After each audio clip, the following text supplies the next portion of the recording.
is a production of DallasCowboys.com and the Dallas Cowboys Football Club. How about them Cowboys?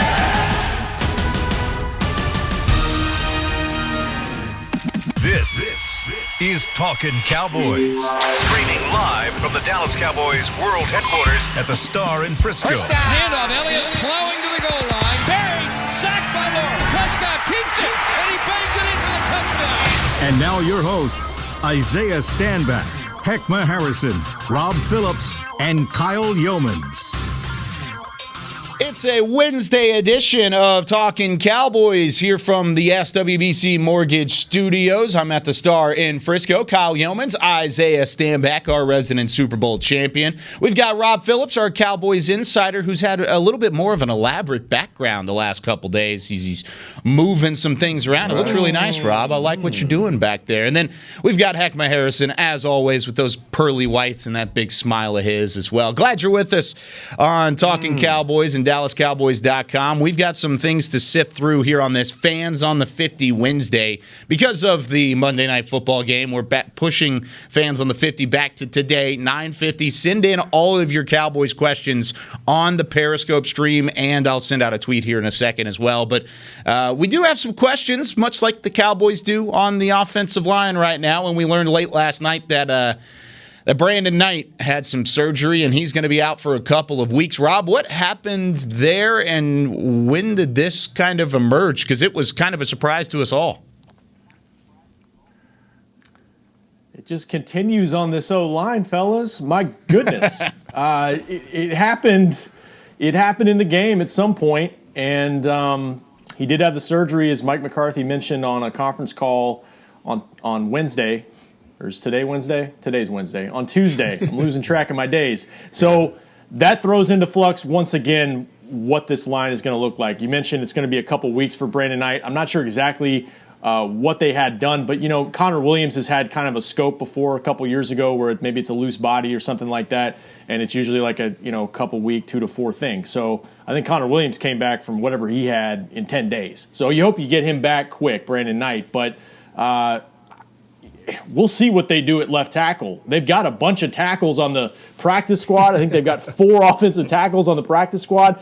They've got Greg Senat at the on the 53 currently. You've got Cam Irving currently on IR, designated to return, and you have Zach Martin potentially, if he comes off of concussion protocol this week, maybe as an option to kick outside. But I don't know if they want to go that route. I mean, what little tiny position flex they have, guys, I think Mike McCarthy would probably prefer to keep it in terms of not flexibility, but continuity. Keep the guys that you have at certain positions and try to fill in where you can. Rob, you may want to stop using the word continuity with this offensive line. It doesn't apply, right? As we're searching for terms that apply to this offensive line, that's not one of them. And look, left tackle, hey, just go across the line. And Isaiah said it a couple days ago about we're spoiled. We've been spoiled by this offensive line. It's been one of the things that you can rest your head on your pillow and not have to worry about. And up jumps the bear. We have to worry about this now, right? And the left tackle position is very important to the Dallas Cowboys, who have been pressured more than any team in the NFL. So, I mean, this is like sun and moon for the quarterback. He has to get a left tackle, and just be realistic. It's not like the last game Brandon Knight had the best game of his career. But we definitely are in a position where, man, it's like pin the tail on the tackle. We got to find one some way. Hey, open auditions at the Star, ladies and gentlemen. Yeah, Heckma, can you block? Can you block? Boy, I can kick this left leg back, boy. Don't you get me started. I see your hands. I see your jabs on that. Just wanted to make sure. I don't want none of that. Heck, gonna be some Epsom salt later after that move right there. Epsom salt. Yep. Now, so Heckma, you're saying you wouldn't take one of those game checks in order to get out there and kick that left leg back, or what are we saying here? Let me. I would be writing my will and testament before the game because I wouldn't make it through. I would be flighting me up out of there. I'm telling you. Not against Montez Sweat. Not against Jonathan Allen. No. I don't want none of that. So it is funny. People on Twitter last night were just like, "Oh, well, I guess it's my turn. It's my time. My name has been called.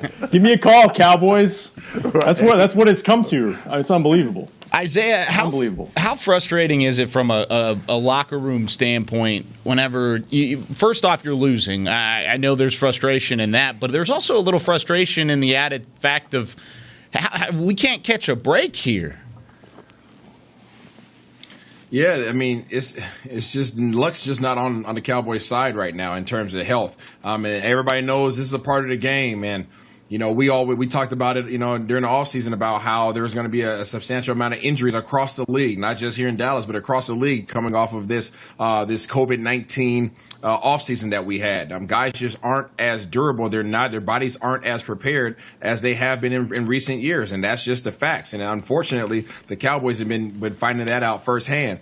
But in terms of frustrations, this is about as bad as it gets. You're not playing very good ball. You're 2-4. Easily could have been 1-5. And you got away with one there, and that you're just not playing well. And this is when you really have to try to keep things together in the locker room, even though the schedule eases up a little bit, you have to keep things together because this is about the time where guys start popping off at the mouth. Guys have been hushed, they've been quiet, and all of a sudden stuff starts leaking out a little bit about their frustrations. But you got to try to figure it out because those frustrations will tear a team apart. And as bad as this team has been playing, as bad as the record shows, we keep talking about this conference, the division. It is what it is. And guess what? You still have a great opportunity. Everything that you want out of a season is still there. So that's the positive. And you don't want to rest assured on that. But the situation is what it is. And you still have a shot at getting the ultimate goal, which is walking away with that Lombardi. Mm-hmm. That's right. Got to get in the tournament and then let things happen. And hopefully you get healthier by that point. But You mentioned the popping off and the frustrations and the talking and things like that. I have a feeling you've done your reading over the last 24 hours because Jane Slater report pops up yesterday that some players are a bit frustrated with the coaching staff at the moment, lack of adjustments. One player saying that coaches are just not good at their job. Just not a pretty scene. And whether there's truth to it or not, I'm sure there probably is a little bit of truth to it because of how frustrating things have been around the first 6 games of the season, and especially the last one that we just witnessed on Monday night. But, Rob, what have you heard? Anything further than that? And where do you feel like that frustration is coming from? It comes from being 2-4. Yeah. It comes from being 2-4. And being in situations where you're down by 2 touchdowns every game and you're trying to claw out of it, and it comes from constant criticism in the media. Like Isaiah said, at some point, for players, self-preservation kind of kicks in, and you say, well, it's not just me. This is a team game, and we're all not getting the job done. So, those were anonymous quotes that came from Jane Slater, NFL Network. Obviously, I think you might assume it comes from the defensive side of the ball, given the struggles they've had defensively, and a lot of Mike McCarthy was asked about those quotes, and the topic did kind of shift at some point yesterday to the defense, and he talked about how it's sort of a line you've got to walk. Like they have to be receptive to what players are the feedback they're getting about the scheme. At the same time, they're trying to change their philosophy, and the problem with the defense last year was too predictable. So they're trying to make changes. They're trying to be a little different, a little more dynamic. And it's the same thing we talked about a couple weeks ago. Like, do they need to continue scaling things back? He said after the second game, they scaled things back some more. You go back and you watch the game the other day, guys. Like, there were still breakdowns in coverage, assignments, and you just wonder what the problem is. I'm not enough of an expert to know what the problem is and what they have to do to fix it. So talking about some of the rumors that are the unanimous quotes that are out there. We talked about this about 3-4 weeks ago. I think we talked about it on the show when we had a statement from Everson Griffin that says I put my hand in the ground. I'm a hand in the ground type of guy. And you guys remember I think we spent about 5 minutes on that, and I said the frustration is leaking out. Those aren't comments that come out. You know, the time I spent in New England, the team has one message, right? And it's just, this is what it is. They're real short to the sweet to the point. You reiterate the message of your coach. But when you start hearing those things, you know, like we did about 3 or 4 weeks ago, it starts creeping out. Now, the best visual I can give you is imagine if you took like a soda, right? You shook up the soda, and then you know, everybody knows you got to open it up slow, right? But even when you open it up slow, what happens? A little air gets out, right? You get that little sound right there, right? So what you guys are seeing right now, you're hearing that. You see those comments are starting to creep out. That's the frustration. You know, that's the frustration. And at some point in time, if things continue along that way, somebody's just going to open the whole top, and then it just overflows, right? It's kind of like when you get it's kind of like, heck, you know, when you have a younger sibling, right? And when you get in trouble, guess what? No, it was us. I got you. We're in this together. And after that fifth whooping, you like, nah, forget that. He's tripping. You know what I mean? Yeah, he did. He's tripping. I ain't got nothing to do with this. That's what you're starting to see right now. And if they don't figure it out, then this thing's going to boil over, because the last thing you can have is unanimous comments in your locker room. It will tear a team. It will tear an organization down. And when Mike McCarthy's coming in trying to establish his culture, this is the last thing that he wants.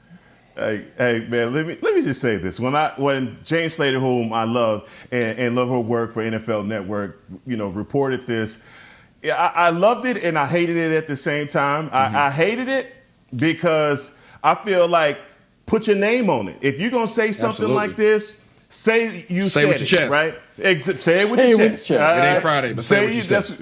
You know, and I feel like in a situation like this, especially when you're in first place, and I understand the frustration with the defense and all that, but like Isaiah said at the open, you still have everything in front of you, right? And I believe that we have to start looking at these guys on offense and defense. These guys are smart. They know winning football. They know winning plays. They know all of the play calling. But just to say they don't know how to do their job when clearly the tape is showing that guys are just blowing coverages and not communicating. Mike Nolan didn't blow a coverage.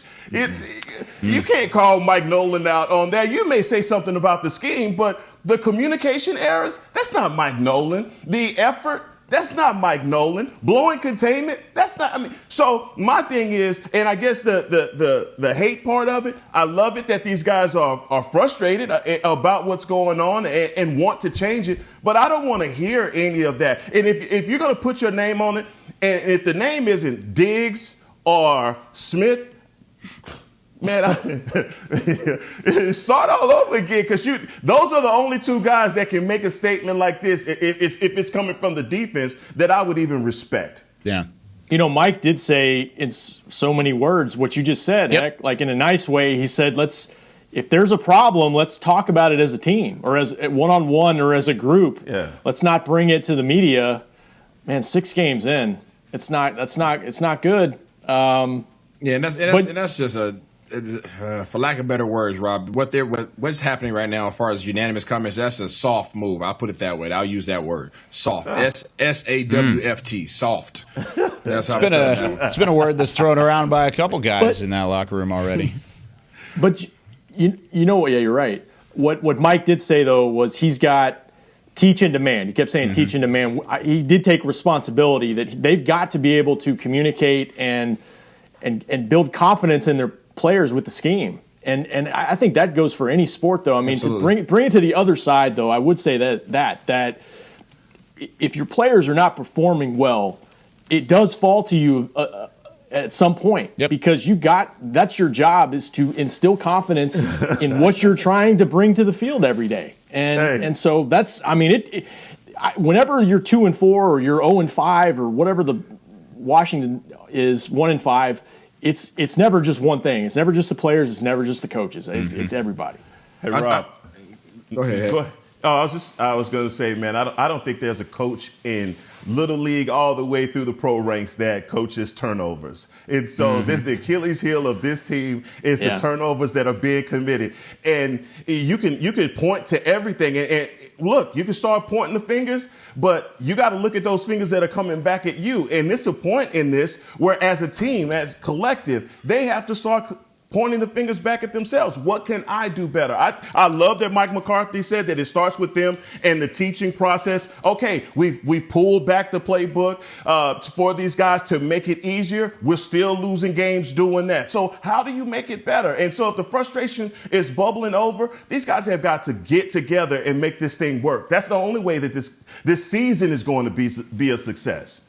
Zeke's a great example. He got up in front of the team apparently and was really emotional after the game and said, look, I literally dropped the ball. I screwed up. I cost us the game. And that's a captain owning it. So, but you see his frustration. I was talking to some people today about it, and people were like, "Oh man, Zeke's tripping." I said, "Listen up. Zeke cares." Mm-hmm. And you can see the frustration. I've had that face before. I've fumbled the ball, right? And what I explain is Zeke doesn't have what he's always had, which is a solid offensive line. I know this isn't the topic today, but he's always had a solid offensive line, so he's always had one job: get the ball, find an open hole, hit that thing, right? Yeah. Now he's having to try to create, right? And when you start having to try to create, I've been in that position where you're trying to create something. Now, guess what? My focus is no longer on securing the ball. My focus is on trying to make something happen. So the things that were most important to me are no longer in the forefront of my mind. And guess what? Now that's when you start fumbling. That's when you start having turnovers. But you can see the frustration on Zeke's face when he had the second fumble. He was about to kill himself. That's a great point. Yeah, there was frustration there, and I like that. And I agree with Heckma, and honestly, I thought you said it very well whenever you were talking about how it is a love-hate relationship with reports like that, because you like to see the frustration, you like to see the fact that your guys care, which they do. They absolutely care. This isn't – I still – even from the beginning, I still don't think this is an effort thing. I still think, from play to play, there might be an effort thing. Xavier Woods might have showed that. But there's still – no, don't even come at me with that. Let me finish here. There's different things that scheme-wise and personnel-wise that are giving them the most fits. Yes, there's effort issues. Yes, I told you that just a second ago. There's plays here and there with effort issues, but from across the board, you're not 2-4 because of effort right now, Isaiah. It's not solely effort. We can't say that it's solely anything. But what I can say is that we keep hearing this talk about, Mike Nolan having to pull things back. Oh, let's pull back the coverage. He is running the most simple of coverages. The coverages that he's running, they're running it at Heckma's son's middle school games. Like, they're literally running these same covers. What's happening, I'm telling the truth, cover 1, cover 2, cover 4. The simplest things that you learn on day 1 of camp, right?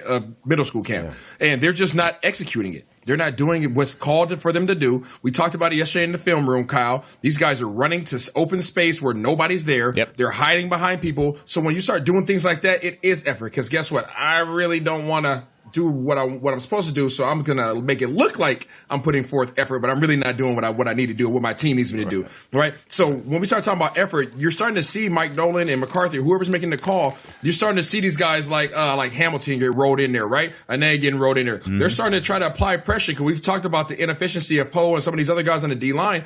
They're starting to rotate those guys through, and instead of going outside of their organization to bring in competition, they're trying to see if they have some guys internally that want to bring that dog. And you saw those guys show up last week. Yeah. They showed up and they gave effort. You seen Tristan Hill before he got hurt. You saw him coming in and giving effort. He was trying hard. You got Gallimore. He's coming in and giving effort. Now, they might not be as established and as knowledgeable and as efficient as some of these other guys, but you can't teach effort. I want guys that are going to give me everything. They will continue to learn. The more reps they get, the better they will get. You see the safeties. They're rolling through the safeties. Unfortunately, Wilson came in, and I don't know what the heck he was doing either. Yep. But, we still need to go find some help at safety. But there's a lot of positions. They're trying. The coaches are trying. They're trying to find some guys who want to give it their all, but they just haven't found it yet.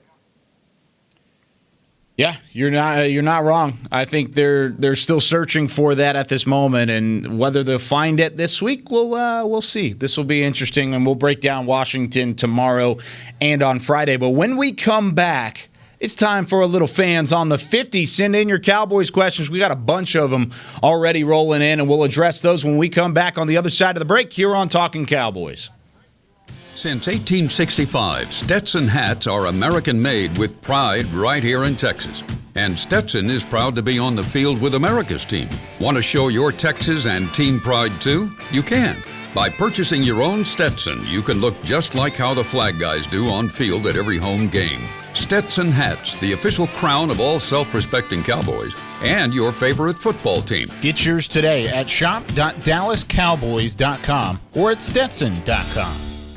Want to use what the pros use? How about the official men's skincare brand of the Dallas Cowboys, Jack Black? Right now you can get the Jack Black Starter, a curated collection of Cowboys locker room favorites for just $10 with free shipping. The starter includes 4 Jack Black skincare favorites plus a full-sized intense therapy lip balm. Go to getjackblack.com/Cowboys and use the code word TEAMJB. That's getjackblack.com/Cowboys. The Jack Black Starter, $10, free shipping. Essilor is a proud sponsor of the Dallas Cowboys, helping fans see more and do more with our best vision solutions.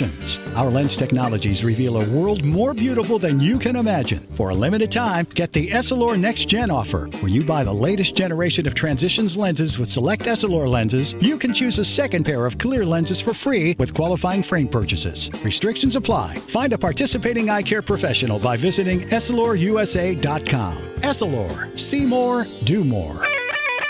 We're back with a tasty treat that's sweeping airwaves and taste buds. It's new Dr. Pepper and Cream Soda. Let's take a listen.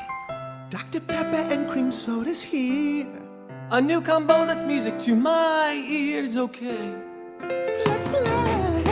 Cream Soda and Dr. Pepper time. Pour it in a glass of ice.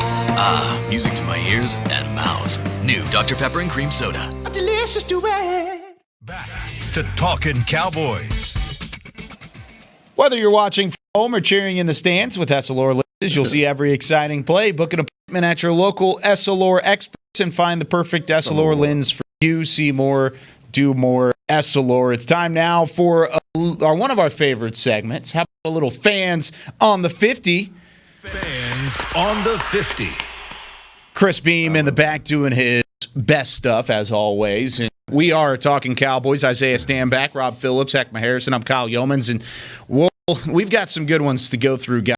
And, of course, this is on a Wednesday. Normally we do this on Tuesday because of the Monday night, and we pushed it back a day to get our full reaction on what happened on Monday in that 38-10 loss to the Cardinals. We're going to start with our guy, Jake, who always brings fire questions. And I like this one because Young Jake. Yeah, no, he does fantastic jobs in terms of asking these questions. But which free agent signing on defense has disappointed us the most? Poe, as in Dontari Poe, Daryl Worley. Which one of these disappointed you the most out of these two veteran free agent signings? And Isaiah is shaking his head. We'll let you go with this one first. I'm going to go with Poe. Why? Yeah, because he has been lackluster, not only in terms of his assignments, seemingly his assignments. Obviously, we don't know what's being called, but we just see the results of that. He's been getting moved off the ball when physically, as the stature that he has, he should not be getting moved off the ball. So it leads me to believe that he really doesn't care much. And it doesn't. We haven't seen a whole lot of effort in that regard either. So if somebody came in and was giving effort but was inefficient, then guess what? Then we can be a little lenient on that because they can get better. But when you're ineffective and you seemingly lack effort, I have them for you. Let's go.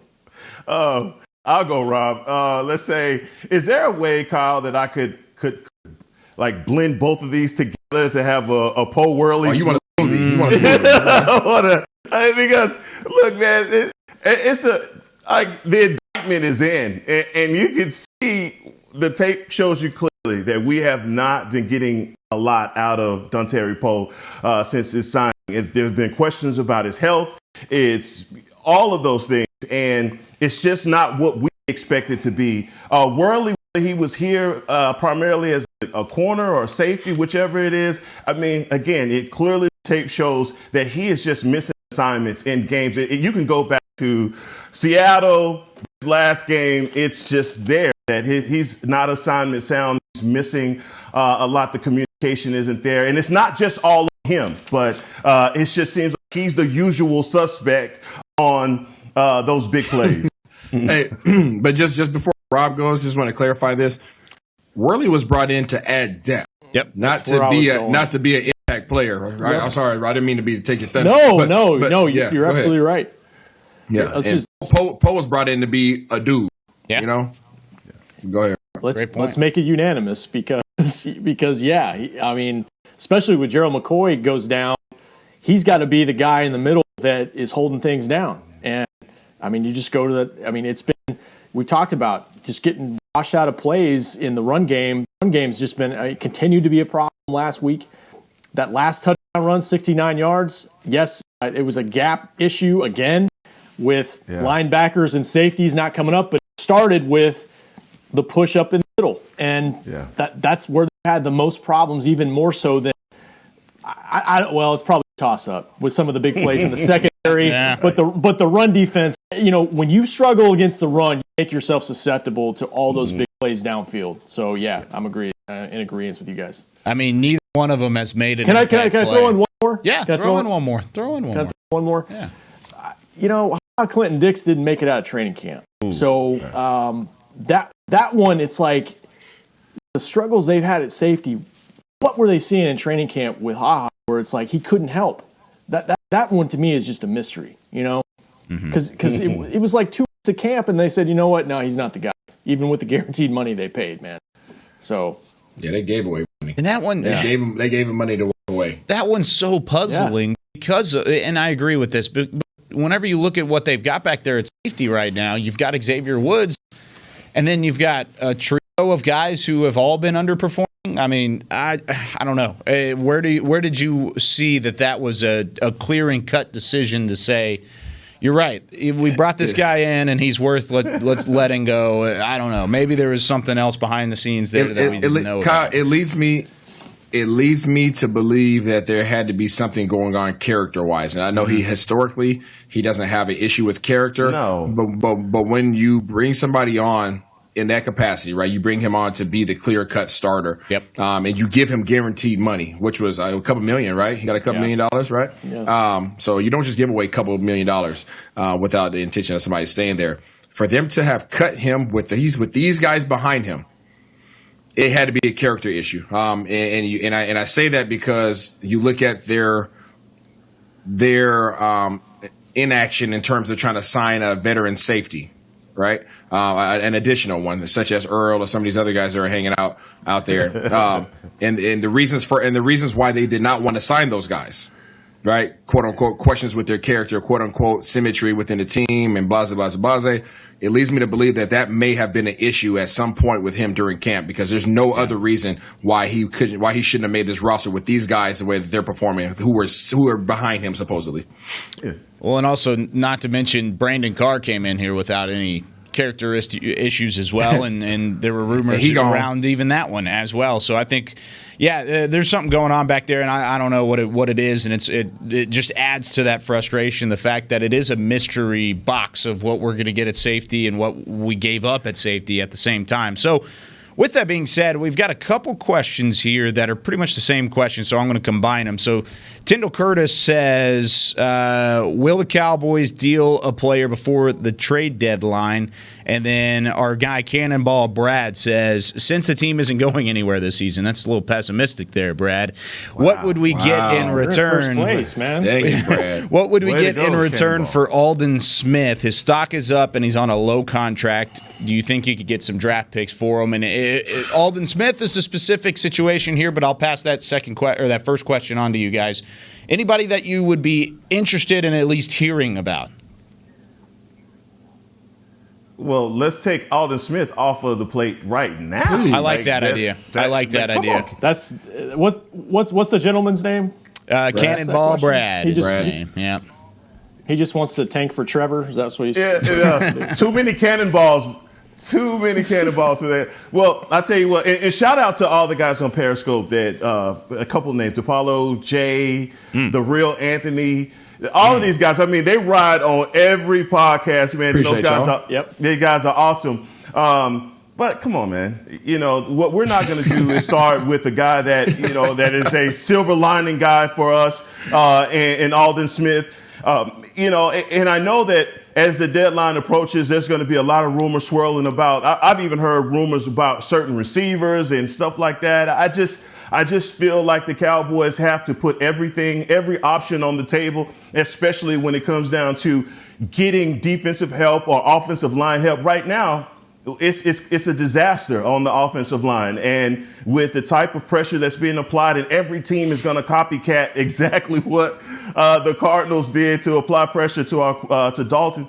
It's just, look, man, we have to put everything on the table. And certain players we take off the table. I know that's for a discussion for another show, but Alden Smith is the guy that we'll put out there. Dude, I'm not trading players that can help me right now. Yeah, I'm the same way. I mean, that just makes no sense to me, especially with the depth issues you've had. No, you are trying to win this division. If the season ended right now, you would be in the playoffs, which is crazy. But my question is, would they be willing to do what they did a couple years ago and trade a good pick for help on defense, like they did for Amari Cooper a couple years ago? I don't know about a first-round pick, but would they think that maybe if we get one player, a safety or whatever, that would change things, change the scope of our team? I don't know. To me, what we've seen defensively, it's not just one position or one player, but maybe they reach that point and say, we got to do something to put us over the top here. All right, General Manager Rob, I want to hear what position you would go for at this point. Well, where would you trade, and what would you be willing to trade? I don't know. Yeah, that's not a good position to be in for me as a GM. But I would say, that was my point, was that I don't know exactly what the biggest issue is. I'd say we talked about the interior D line, but obviously the safety position too, somebody to play consistently next to X. Those are the two that stand out. But it's not just like, I think they looked at it 2 years ago and said, we just need somebody that Dak can go to. And they found Amari, and that made all the difference. I don't know if one player makes a difference. GM Isaiah Stanback. I feel sorry. Yeah, GM Isaiah's in the building. I feel sorry for Will and the Joneses and all those guys who make decisions in this organization, because on paper, y'all did a heck of a job this offseason. Acquiring guys who historically – in recent history, have done a heck of a job with their previous teams, right? You guys did an awesome job getting that on paper. Unfortunately, the guys that you thought you had, you don't have those guys currently, or at least they're not playing like themselves. And that sucks, because as a GM, that's all you can control is getting the guys in the building. That's it. In terms of what they can do, as you guys already mentioned, we're struggling in a lot of different areas, but the question is, what can we give away aside from draft picks? And we know that Jerry doesn't like to give away draft picks. So who wants what we have? I mean, no. I mean, just no disrespect, to the guys, but because these guys can play, but they're not playing the way they can. And hopefully at some point in time, and I don't like to bring up my past with the Giants, but at one point in time, we were sucking, in 2011. We were sucking, and guys weren't playing like themselves. And then guess what? Oh, shoot, we're about to play Dallas to go to the playoffs? Oh, shoot, we can play some ball now, right? And guys get their swag back, they get their confidence back. And I feel like that's what this team is hoping for. I think they're kind of just waiting for it just to click one day. And it is just that simple for this team. It can click overnight, and all of a sudden these guys look like they have a bunch of all-pros on this team. And you're just waiting for it to happen. And in my experience, you need some high-effort guys to spark that. If guys feel like their positions aren't threatened, guess what? Everybody, I'm sorry, fans, you guys aren't going to want to hear this, but guys are getting the same check regardless. Mm-hmm. Guys are getting the same check regardless, and you hate to say that, but everybody doesn't give effort like you expect them to give effort, because they're getting the same check regardless if they give 100% or not. So Isaiah, let me ask you this then. With the return of Randy Gregory on defense, yes, I was going to bring that up. Yeah, this might be exactly that what you're talking about is getting that guy that has the world on his back and everything to prove, and he's going to go after the quarterback and be trying to make these tackles with reckless abandon to prove himself for all of the loyalty that this club has shown him. And so I think that's going to be a really important addition. Just piggybacking on what you just said. That's exactly what I was going to get into. Is Randy Gregory is going to bring a spark. He's gonna bring a spark, and the last thing you want to do as somebody, every player, Xavier Woods probably said it a little bit too clear, but every player has had portions of the game where they just weren't giving it absolutely everything, right? It's not something that you want to admit. It's not something that you should say publicly. But I'm retired. I can say whatever I want to now. The last thing you want to do is be the guy that's not giving 100%, right, or playing to your utmost best. And there's a guy next to you that's just giving it his all, right? Yeah. It makes you look so bad. If you plan on continuing to play in this league, that's the worst thing you could do because the eye in the sky doesn't lie. If everybody's playing at the same tempo, guess what? I don't stand out as loafing or not giving it 100. But guess what? If I'm at 75, 80%, right, and that's this boy's going ham like this, right, and then you got Alden Smith like, oh yeah, I got a dog over there next to me, across from me now who's going like this. Guess what? Everybody steps their game up because guess what? There's a thing called competition, and every single person in the NFL feeds off competition, and that's what will change the culture of this team right now. So I've got some thoughts on that about not Alden Smith, about Randy Gregory and his return coming back off of his reinstatement and his 6-game suspension. I've got some thoughts on that. We're going to address that when we come back after the break. We're going to step aside. We've got a couple more minutes left here on Talkin' Cowboys. We'll be back in just a moment. I'm Jay Novacek, former tight end for the Dallas Cowboys.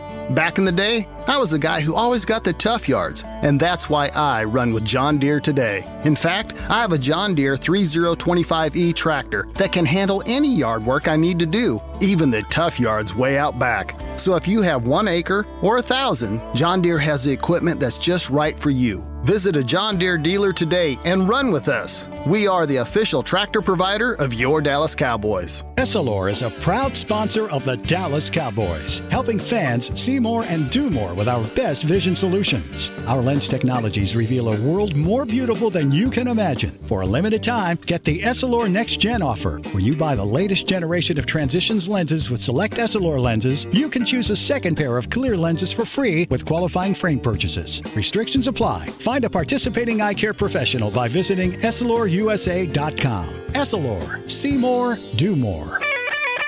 We're back with a tasty treat that's sweeping airwaves and taste buds. It's new Dr. Pepper and Cream Soda. Let's take a listen. Dr. Pepper and Cream Soda's here. A new combo that's music to my ears, okay. Let's play. Cream Soda and Dr. Pepper time. Pour it in a glass of ice. Music to my ears and mouth. New Dr. Pepper and Cream Soda. A delicious duet. Want to use what the pros use? How about the official men's skincare brand of the Dallas Cowboys, Jack Black? Right now you can get the Jack Black Starter, a curated collection of Cowboys locker room favorites for just $10 with free shipping. The starter includes 4 Jack Black skincare favorites plus a full-sized intense therapy lip balm. Go to getjackblack.com/cowboys and use the code word TEAMJB. That's getjackblack.com/cowboys. The Jack Black Starter, $10, free shipping. Back to Talkin' Cowboys. Are you coming to a Cowboys game this season? Make sure you know before you go. Wear a mask, keep distance, and be prepared for cashless transactions. Please be aware of all safe stadium policies prior to arriving at AT&T Stadium. You can go online and visit DallasCowboys.com/SafeStadium for details. Final couple minutes here of Talking Cowboys on this beautiful Wednesday. And while the camera's on me, oh man, I was going to keep it on me for a split second. Oh, there we go. Chris is quick with the punching. Here's my weekly segment and very quick moment of saying, can we please get Bradley and I some more snaps at the edge rusher position? He still only has 6 snaps. This guy. He's still got 2 pressures. I still want to see more Bradley and I, even with Randy Gregory coming back. 94. Here's my normal, 94. Exactly. Yeah, there's going to be some 94. Let's talk about 94 a little bit. Thank you, Chris, for that quick moment. Wanted to get that out there again.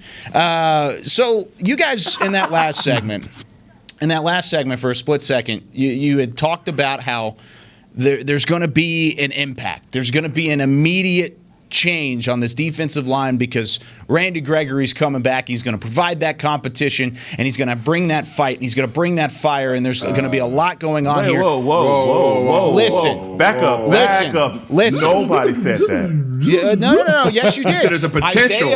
No, you did not say potential. Go and rewind it. Go. You did not say potential. No. I said competition is good for the team, and I said Randy Gregory is going to be hungry. We didn't say anything about the efficiency of this defensive line simply because Randy Gregory comes back. We did not. Hold on. Now finish what you were about to say, Kyle. Go on now. We said the same things when Everson Griffin came to the town. That's what I wanted to say. I just wanted to throw that out there. We said the same things about Everson Griffin, and you can't give me that side eye, Isaiah, because Everson Griffin made us all look dumb. Kyle, we had a whole show celebrating the fact that Everson Griffin was coming to town. We did. As we should have. But in reference to this comment today, because this just happened. Okay, we said that competition is good, and we said that this team can go from bad to amazing overnight when they want to. Isaiah. I don't think that's what you said. Isaiah said.